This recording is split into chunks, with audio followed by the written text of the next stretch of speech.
To begin with the last session of the day, I call upon our principal, Dr. Swami Vivekananda, and our prime speaker of this session, Mr. Satish Kapoor, and Professor Shubhada Joshi, Head Department of Philosophy, University of Mumbai, to please take their seats.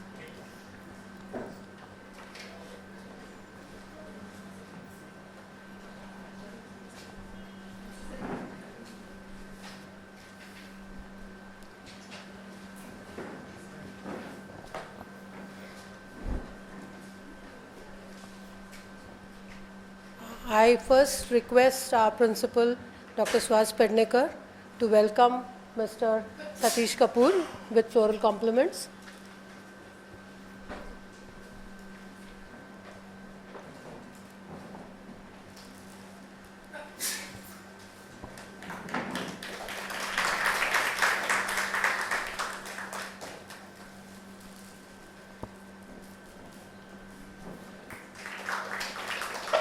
Thank you, sir.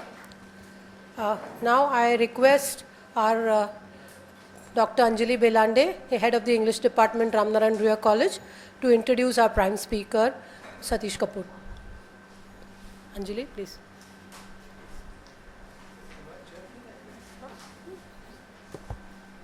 Good evening to you all.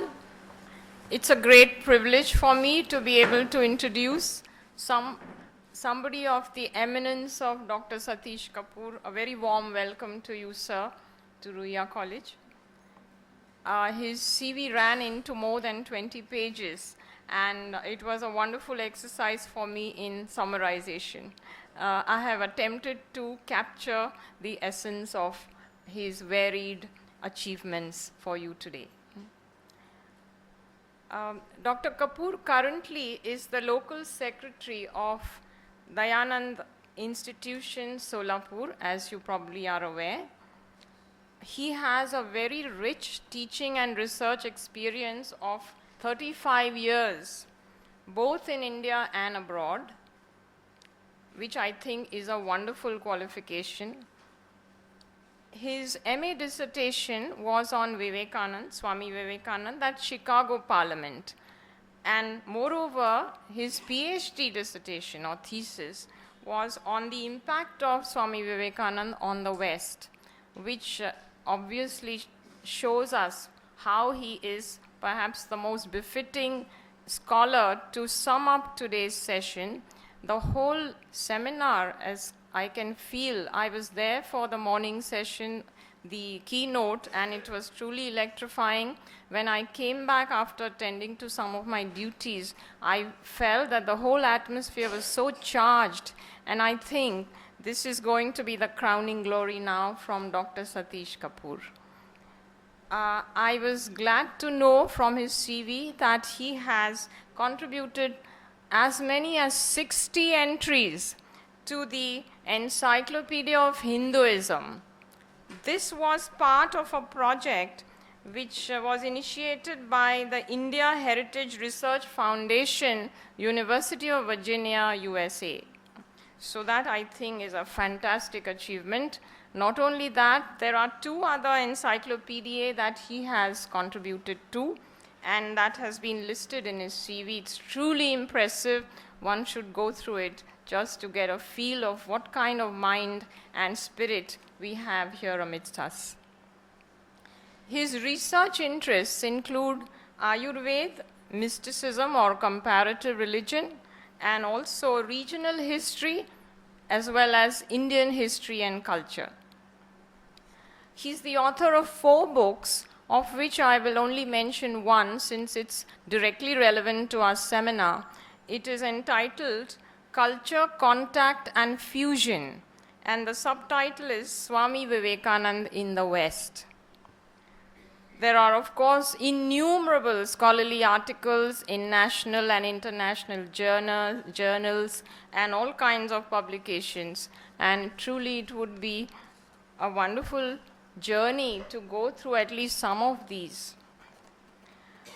Apart from his academic interests, he has been involved in social work at various levels. He has been training IAS and IPS officers. Also, he has been motivating youth for social work. He has been a book reviewer, a script writer for television, for radio. His articles are also seen on websites. And so he is really eclectic in his approach to life in the true spirit of Karma Yogi Swami Vivekananda himself. He has occupied several important positions. He also steered a NAC committee, which is a mammoth task, as you know. Professor Pednekar here will vouch for it. He has been on it. And so, all in all, I will not stand between you and the speaker today. And once again, I welcome him and invite him to make the concluding remarks for this seminar today. Okay, thank you very much.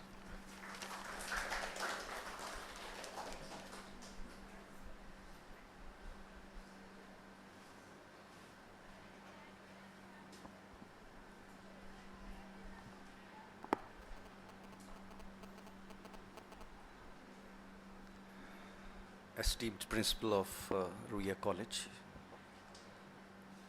Matri Shakti, distinguished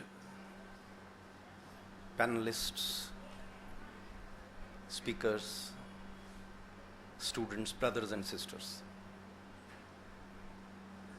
After a long time, I could hear a few things extremely good, enlightening and enervating here in this seminar, because I was sitting from morning till this time. So as I was thinking what to say, I felt short of words. So in accordance with what Swami Vivekananda thought when he delivered his first speech, which began with the words, "Brothers and sisters of America," in one of his letters he wrote that my heart was palpitating. I couldn't breathe. And then there was the call of Saraswati, and I rose up. Mukam karoti vachalam pangum langyate giriyam. So I feel myself almost in that state of trepidation, where I had some very good panelists, especially in the session which has just gone by on science and spirituality. We glibly talk about these terms in dichotomous or trichotomous matter and manner also, without knowing what these terms are, how they need to be distinguished. Most of the presentations are based on researches in the West, as if there are no spiritualists left in India and India has not produced spiritualists. We have not realized the spirit, and yet we have the temerity, the courage, the audacity, if I say, to speak on spiritualism. I would not like to differentiate between spiritism and spirit science and spiritualism. All these are different things, at least in the academic domain. But one thing I would like to say, that which I have myself felt and which is based on our ancient scriptures. But before that, let me tell you that truth is truth. It cannot be divided. It cannot come into collusion. The experience is the same. We may feel that the experience of Hazrat Muhammad was different from that of Jesus Christ or from that of the Buddha or the rishis and sages of yore. But I have a feeling that religions may be many, spiritualism is one, because it is a personal experience of being one with oneness. It is a journey. It is a vast expanse of knowledge, and it may have its own dimensions and may be expressed in as many ways as the minds of human beings who experience it. Just as you hear of tsunamis outside, tsunamis come inside also. Who would experience it? You say, I have a headache. Can the other experience it? You have stomachache. Can the other experience it? I am talking about the higher experiences which do not relate to the body, which do not relate to the mind. And as one of the panelists said very correctly, that these are the things which cannot be explained. These are the things which can only be felt and experienced. Something which is experiential cannot be experimental. It may be both ways, because we want proof for everything. We have lost faith in faith. That is the tragedy. Being faithful does not mean that the mind stops working, that the ratiocinative ability in you becomes dead and defunct, that you become unscientific, pseudo-scientific or non-scientific when you talk about your faith. To lose faith in yourself is to lose faith in everything, because everything starts with us. We may not believe with Descartes' cogito ergo sum, I think therefore I am. I think the reverse is true. When it comes to Swami Vivekananda, we have to, or we can, view him from different perspectives. There is a historical perspective to it. There is a psychological perspective to it, a sociological perspective to it, obviously not anthropological, or a philosophical perspective, with still different perspectives which go beyond philosophy into the field of spirituality. How about clairvoyance? How about clairaudience? How about near-death experiences? How about out-of-death, out-of-body experiences? In number of speeches which Swami Vivekananda delivered, he spoke of them. Let me give you just one example. I have gone through the proceedings of the Parliament of Religions. It took me quite some time, And incidentally, I am having a copy of Houghton's book of the proceedings of the Parliament, published in Chicago in 1894, as also Barrow's. These are the two main publications, which bring before us what Vivekananda said. When I first read Swami Vivekananda's speech, in which he introduced Hinduism as the mother of religions, in which he talked about the persecuted of the people in the world who were given shelter here in India, in which he referred to a hymn of Shiv Mahimana Stotram and the other from the Bhagavad Gita, and in which he sounded an optimistic note that on the banner of all religions it would be written, help and not fight, assimilation and not destruction. I found that almost 50% of the words or ideas which he spoke had been spoken before. The word brothers and sisters had already been used by B.B. Nagarkar of Bombay. The idea about the greatness of our country and our heritage had already talked about by Pratap Chandra Majumdar, and many more ideas. Briefly speaking, they had come through Christian theologians as well.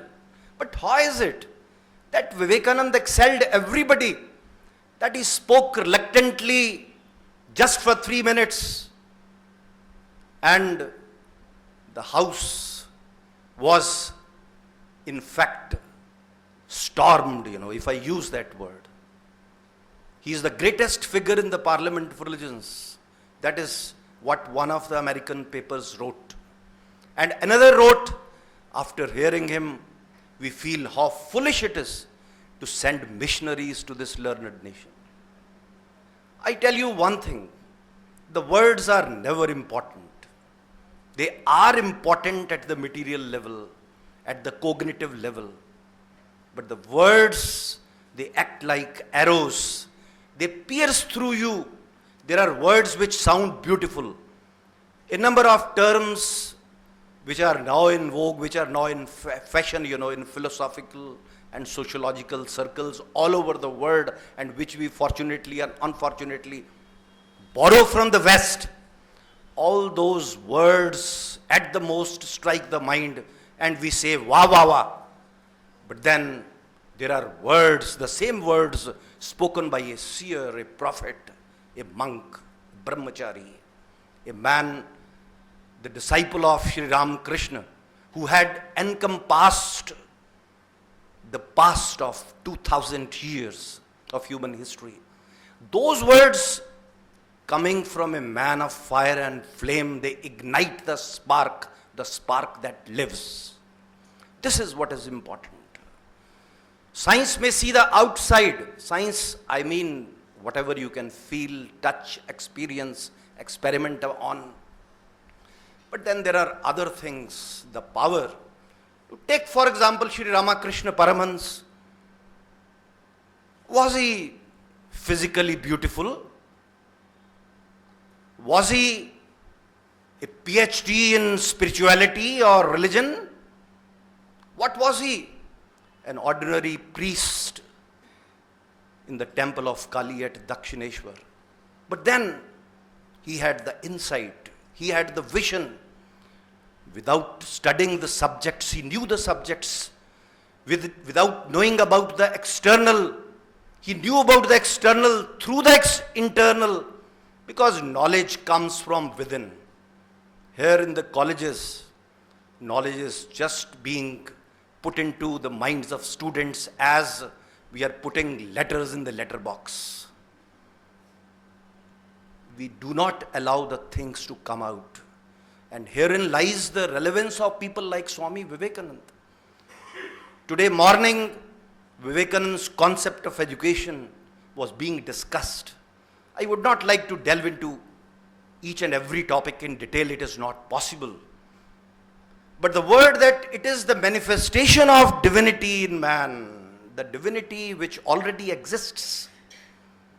Because we believe that even a cockroach has a value in the natural order, in the natural system, in the order of nature.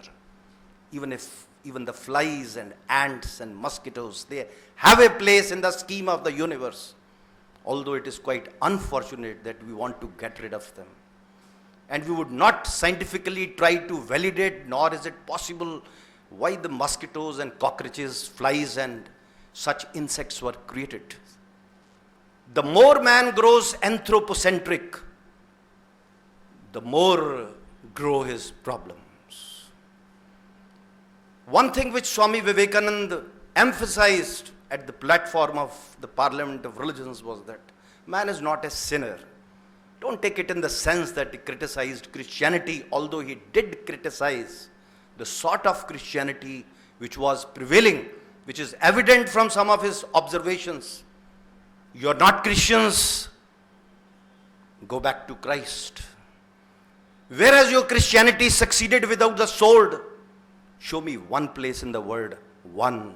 I do not want two. But then in the same strain he said that Jesus Christ was a rishi. He was a mystic. He was the greatest man ever produced on the cosmic world. And that is why in Vivekananda's writings, you read such sentences as, never forget the glory of human nature. You are the greatest God that ever was or ever will be. Christs and Buddhas are just waves on the countless ocean, which I am. I am a wave. Christ too is a wave. Hazrat Muhammad Sahib too is a wave. They are bigger waves, greater waves. They are reveling in higher states of consciousness. They have experienced light. They have experienced sound, something which forms the basis of mystic experience. Something which we can, but which we are not doing. We need not doubt if they say something. We need to accept what they say. But then before accepting, you too have to realize At one place, Vivekananda says, what does it matter if Buddha was great or Hazrat Muhammad was great? How does it affect my own greatness? That was Vivekananda's message. What are we people doing? Doing image worship. Although Vivekananda justified image worship in a different way. But then what are we doing? Celebrating Christmas, celebrating Kabir Jayanti, celebrating Krishna Janamashtami, celebrating Ram Navami. But then do we realize all those traits? Do we inherit all those qualities which they had, for which they are remembered? Or simply we just pay obeisance to them in a ritualistic way? Vivekananda felt that you can only move from the Sakar to the Nirakar. And he showed in his paper on Hinduism at the World's Parliament of Religions that all the religions were in a way idolaters, if the same word is to be applied to Hinduism. Those who go to the Makkah have the same thing in their mind, and those who goes to the temple of Kali also focuses on the Agya Chakra, and then from that state he moves to the higher state of consciousness. Because man is an animal who can rise above his animal instinct and who can become, in Aurobindo Ghosh's language, a Superman. An ant will remain an ant and a lion will remain a lion. But man can grow, man can evolute, and that evolution is not just left to nature. Man is the crown of creation, as even the Bible says. The crux of the evolution, the raison d'etre of evolution, the very basis of evolution lies within us. That is why the highest stage of realization, our sages and seers said, Aham Brahmasmi, I am Brahma. Sarvam Khalvidam Brahma. That Brahma pervades the entire universe. A shlok from the Ishavasya Upanishad was quoted. Ishavasyam idam sarvam. He pervades the entire universe. Our body is a part of the cosmic body. Our mind is a part of the cosmic mind. Our consciousness is a part of the cosmic consciousness. Are we separate? Are we distinct? Why do we think in dichotomies and trichotomies? Why do we create differences? But then differences have to remain as per one's antecedents, as per one's culture, as per one's historical evolution. But the truth of the matter is, the crux of the matter is that it is just one. Purnamadha Purnamidam Purnat Purnamudachyate Purnasya Purnamadaya Purnameva Avashishyate. That is the whole. From whole, the whole comes, and the whole is not affected even though the whole has come out of it. That was Vivekananda's gospel, and that was Vivekananda's message.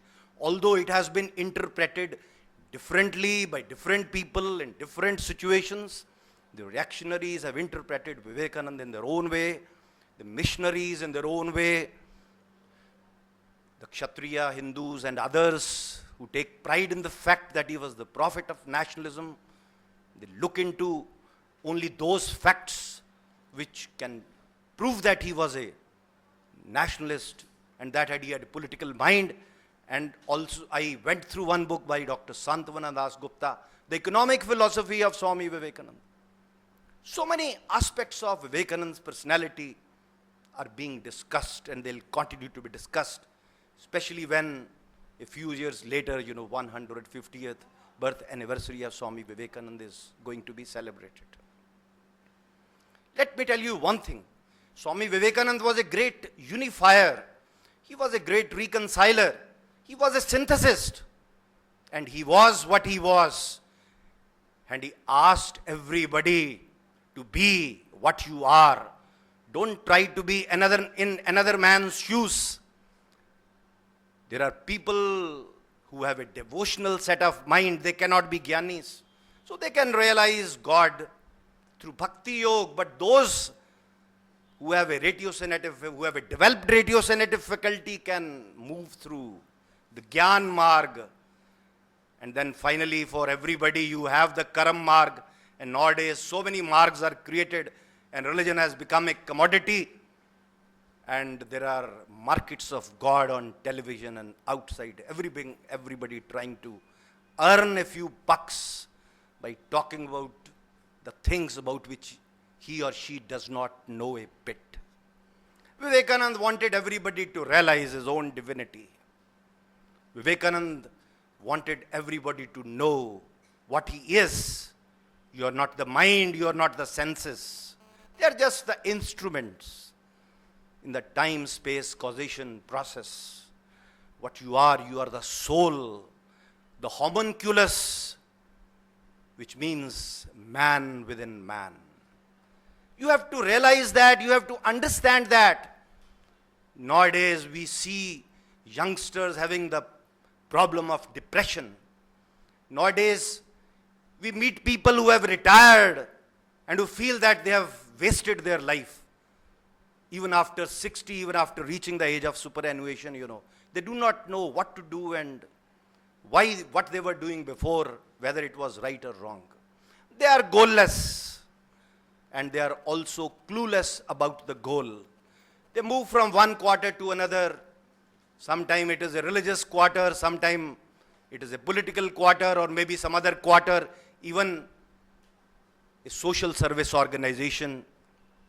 But then service is helpful. And religion is love in action. And true love is not the sort of love, which was connected this morning to Valentine. I know as a student in London, I never heard about Valentine Day. I heard about it only 10 years back in this age of crass commercialism and in this age of advertisement and westernization. It was this aspect which Vivekananda opposed. By love, he did not mean the love which is passion, the love which is the result of the biological urges. It is the love which uplifts you. You say you fell in love. If you fall in love, can you believe that it is the same love of which Jesus Christ talks about? Or Islam refers to, because Islam means peace. And you cannot have peace without love. Love is the basis. And service is love in action.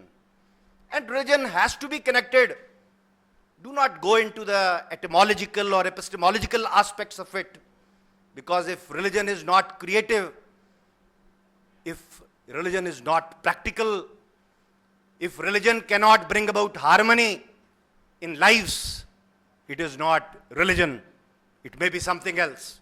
Whatever word we may use, as one of the speakers here was telling us that truth is one and science is one.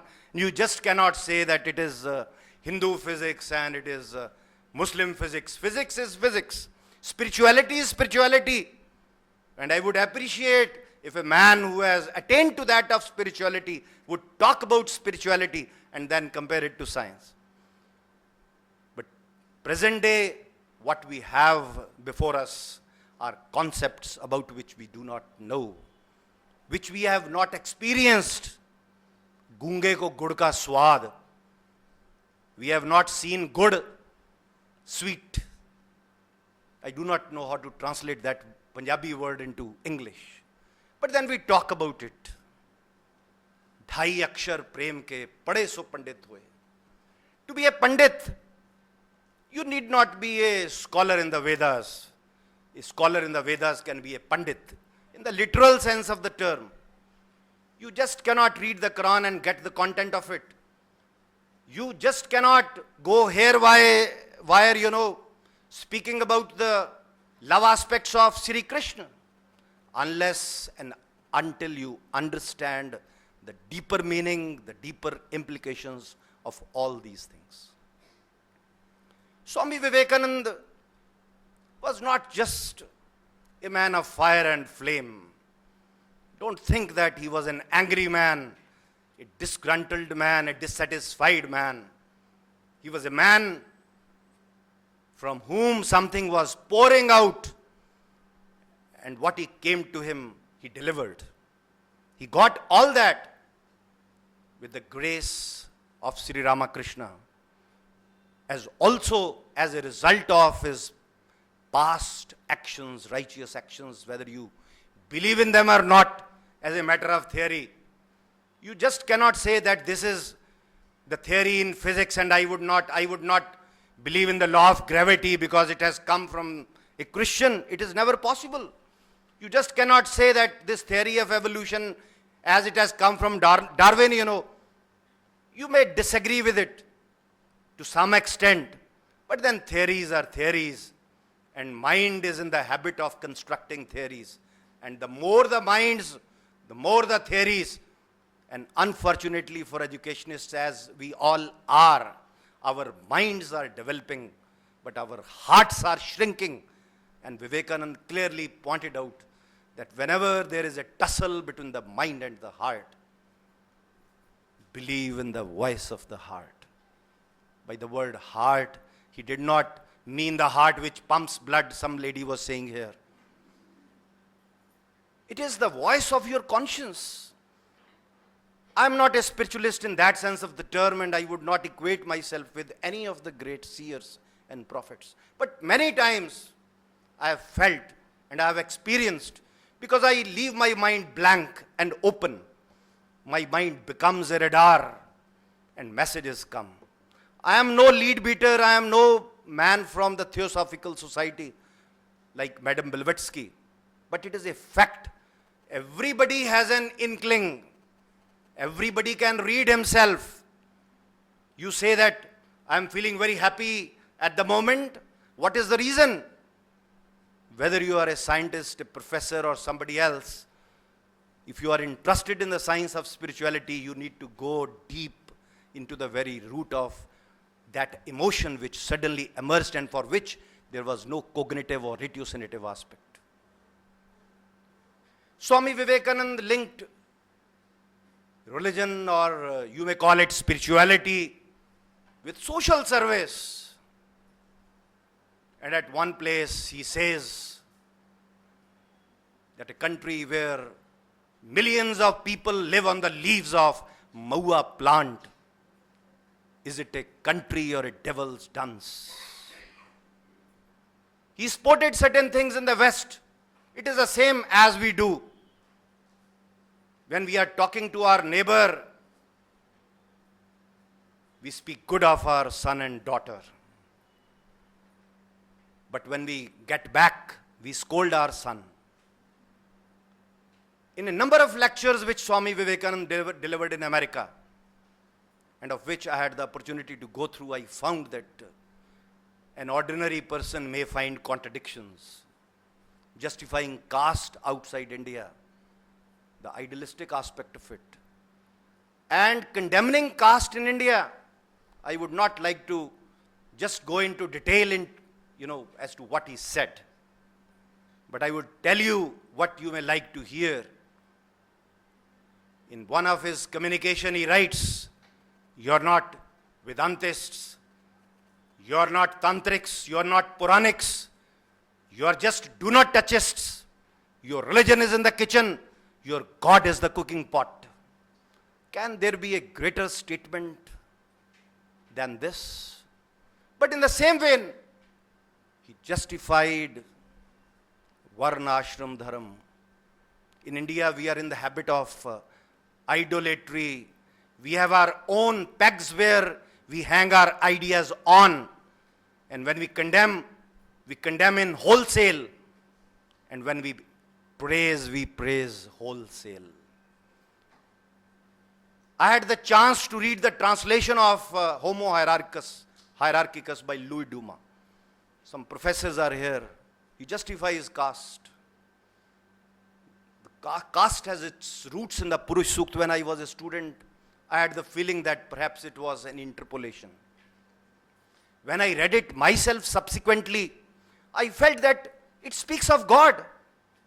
You speak of 33 crore gods. The Vedas, they refer only to 33, not 33 crores. And that also they are all the attributes of God. As Sri Ramakrishna used to say, that the same man He is a father to some, an uncle to another, a brother to another. He is the son of somebody, the father of another. It is the same man. But they're all quarreling like the blind persons who saw an elephant in a famous Jan story. Everybody was describing the elephant in his own way. Where do you go to seek for God? Are not all the people or the poor, the untouchables, the gods? That was the sort of idea which Vivekananda did. And it had its roots in the Advaitic conception in which everything becomes one. When everything is unified in your mind, you do not create categories, you do not have dichotomies, you do not have clashes, you do not have contradictions. So the first thing is that you need to bring a change in your consciousness, and if our educational system can bring about that change, all other problems would definitely wither away. That was the message of Vivekananda. You just cannot teach a man. Do children listen to what you say at your home? They are your own flesh and blood. Do students adhere to everything that you say in the classroom? Unless and until a student or your son or daughter or somebody else has the light from within, has the awareness from within, and the use of those words. I was a student of 4th or 5th class when I first read Eknath Ranade's Utishtat Jagrat. I do not know in which language it was written, but I read it in Hindi. My Hindi was not very good at that time. But that was the book which transformed my life. I think it must have transformed the life of millions. That transformation does not mean any special achievement on my part. That just gave me peace. That just gave me contentment. That made me feel and realize what I was and what I could be. If you have the potential, you can be anything. So realize that fact that you have that potential and everybody has it. Not that somebody with big degrees. In which school or college William Shakespeare got his education? Here in Maharashtra, you read and remember the Abhangs of Tukaram. Did he get his education in some Harvard or Cambridge or in Bombay or some Chennai school? It comes from within. I have seen the architecture here in Maharashtra, Karnataka and parts of South India. And I have been quite surprised and flabbergasted, and I became envious of the way they put their ideas and feelings and sentiments into those historical monuments. Things come from within. When an earthquake took place at Bhuj, I remember that a 12th century temple remained, and the temples and the buildings and other things which were created by our so-called modern day architects, they just went down. What knowledge one is talking about? Is knowledge just a matter of getting a certificate or a degree, about which Vivekananda said that just go to the seaboard and throw your degrees and gowns and all that nonsense which goes with it? Because that just does one thing. I am PhD, I am MPhil, I am head of the department, I am this, I am that. What do you do after that? You just keep on satiating your ego. Nothing comes out of you, nothing can pour out of you, because you are already filled with something. Vivekananda's message is great. And Vivekananda, I feel, is the need of the hour, not because, fortunately for us, he was born in India. He was a Bengali, I am not a Bengali. But I feel that if society is to transform itself, some ideas of Vivekananda need to be put into practice. Historically speaking, let me tell you a few things. Vivekananda, after all, was a human being. If you do not accept the prarabdha, the past karma, and many more things which go into the making of the present man, you would at least believe this historical fact that Vivekananda tried to reconcile all the concepts, all the ideologies, all the philosophies which prevailed at that time. He was a link between the past and the present, between medievalism and modernism, as Pandit Jawaharlal Nehru says, between orthodoxy and heterodoxy, between science and religion, between one religion and another. Because he said that the truth is the same. It is the same truth about which Christ talks. It is the same truth about which Muhammad talks. And what we people do, we just create divisions. And from divisions emerge dissensions. From dissensions emerge conflicts. And from conflicts emerge wars. And sometimes wars become a permanent feature. It may not be happening outside, but it goes on eternally within a person. A war goes on. That is why a few times the inner man and the outer man, the inner word and the outer word, Vivekananda delivered some of these lectures. I think they are in the second volume of the complete works of Swami Vivekananda. The inner and outer, they are the same. They are truths of the same consciousness. Consciousness is not a divisive thing. It is not divided into two parts. But then these things are true because truth is like that. When Vivekananda was born, India was politically prostrate, lying at the feet of the British. Economically, it was atrophied, and culturally, it was in a bewildered state, praising Western science and Western means, and Western philosophy and Western art of government, and everything good lies in the West, and everything bad lies in the philosophy of our ancestors. That was the mental state of the people of India, and Vivekananda made all of us feel an inch taller than what we were. There were many reformers. They were all great in their own way. In the 19th century, Renaissance and Reformation started with the Bengali Raja Ram Mohan Rai, followed by Devendranath Tagore, and subsequently Keshav Chandra Sen, he too was referred to here, Pratap Chandra Majumdar. And then you had the Arya Samaj, founded by Swami Dayanand, right in Bombay.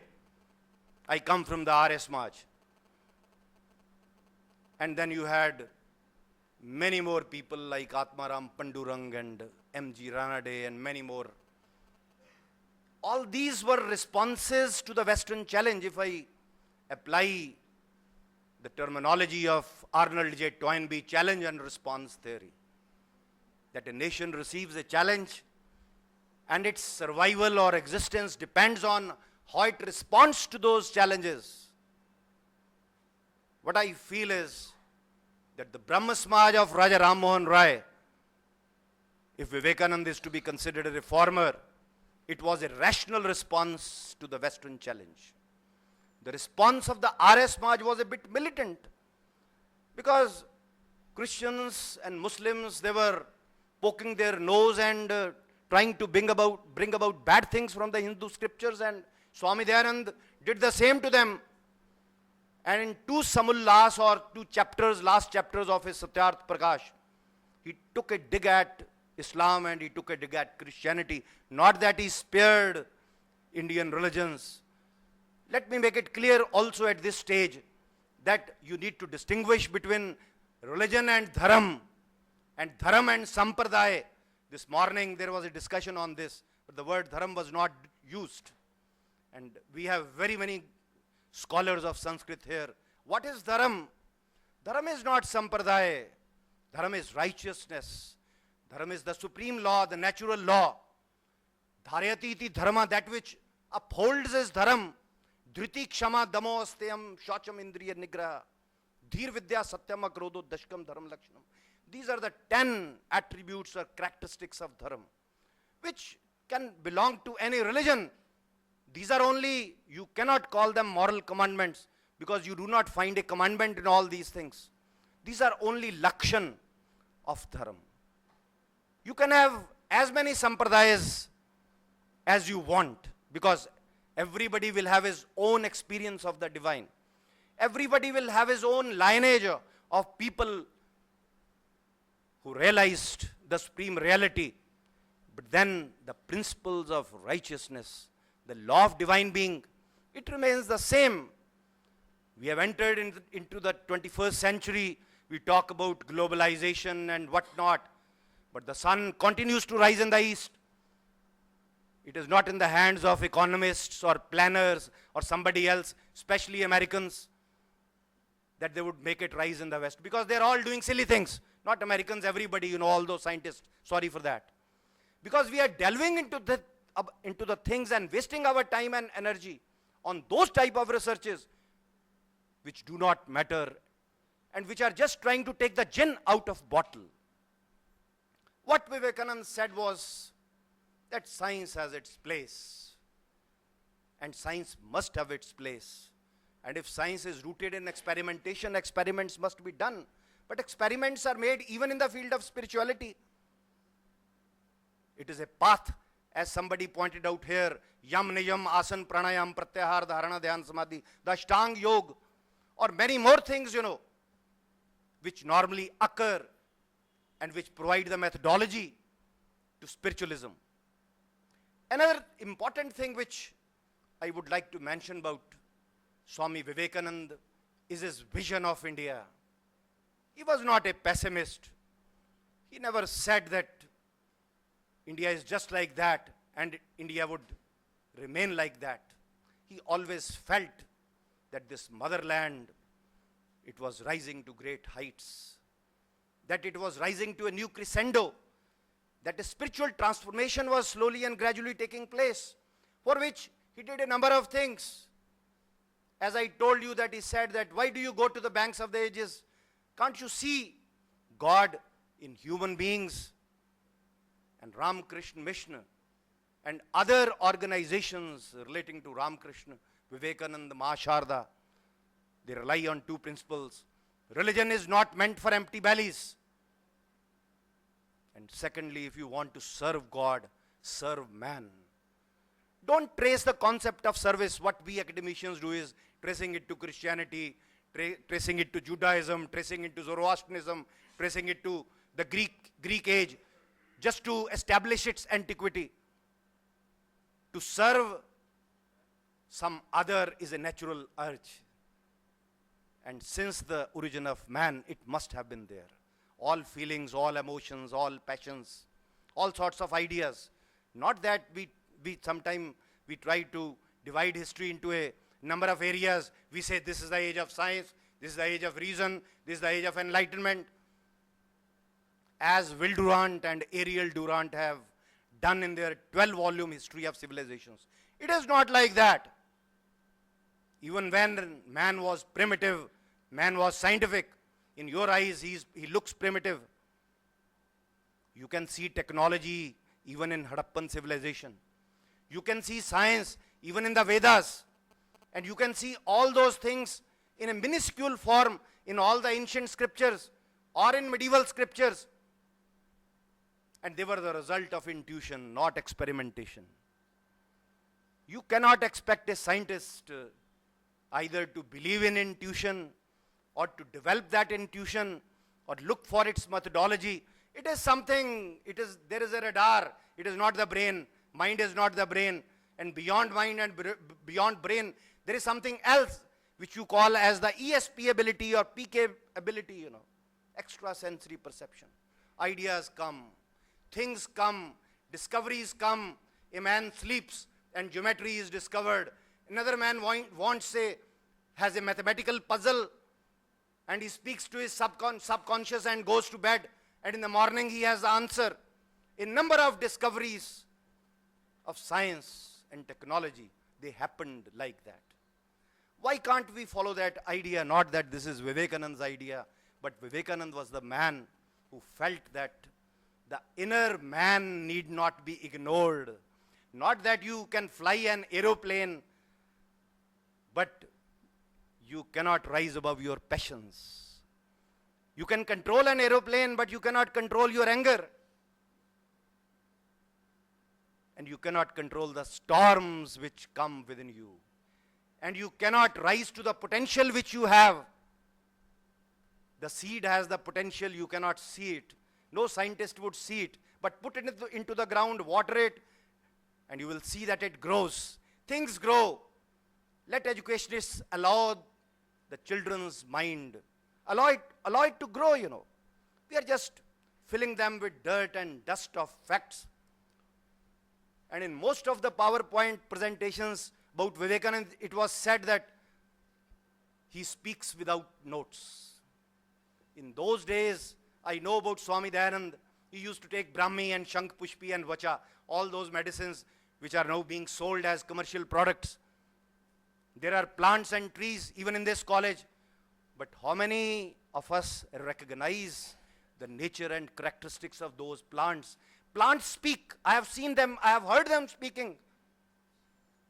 No affinity with nature means no affinity with oneself. That is the message of Vivekananda.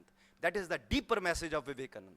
Vivekananda just should not be seen as a cyclonic monk who created a furor at the World's Congress of Religions.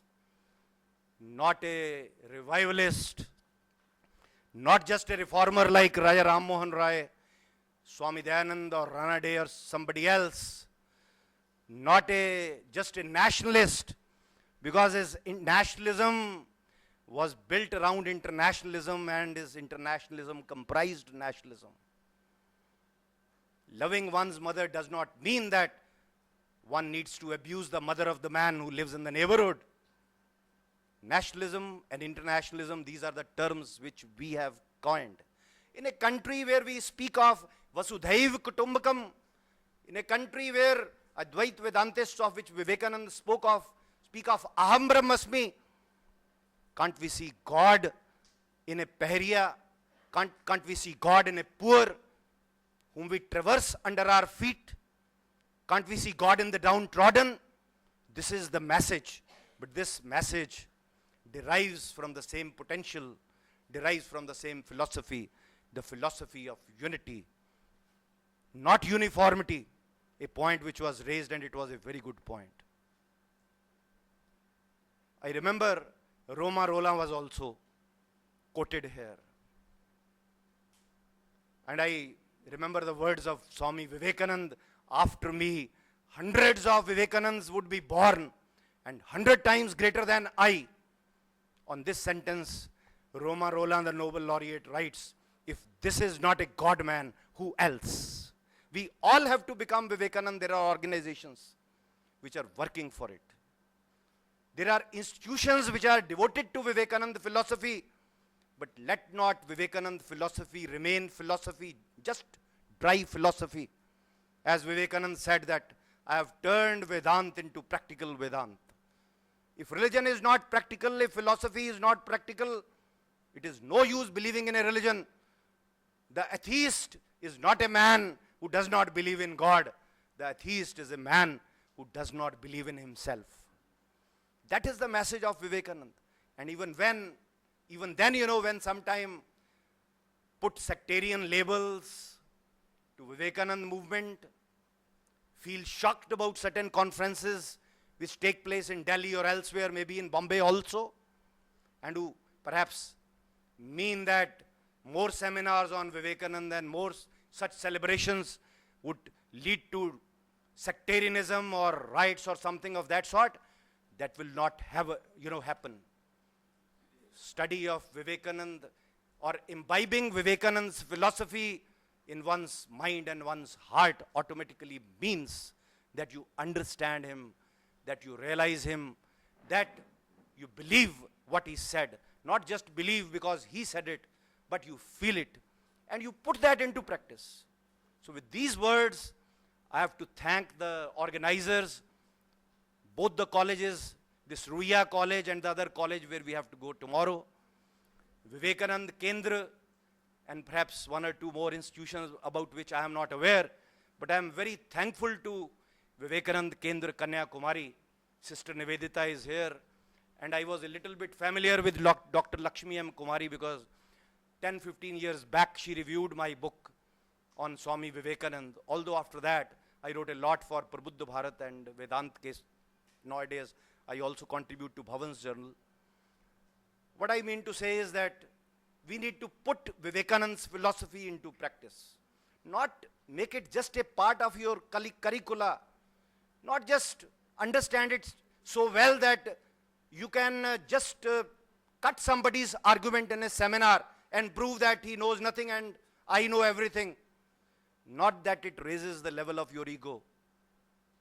Realization of Vivekananda means following that philosophy, which obviously the word which I would not like to use, secular, but I would definitely say it is universal, because he talked about the universal laws. He talked about man as such, not about a man on this part of the globe and a man on the other part of the globe. He didn't believe in that. So ultimately, Vivekananda needs to be understood, realized, and his philosophy spread in such a way that the dissensions which are taking place in our society, that the corruption which goes on, that the exploitation which goes on, which continues despite what is written in our constitution, and all those things which Vivekananda opposed, they have again come back. Those things need to be obliterated. They need to be eliminated from our mindset. Thank you very much.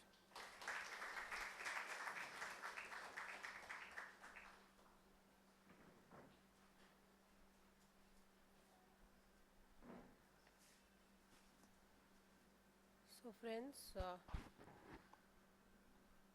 with this inspiring talk, we come to the end of today's session. We all will be meeting tomorrow at 9 o'clock in Joshi Bedekar College, and we will continue with the sessions.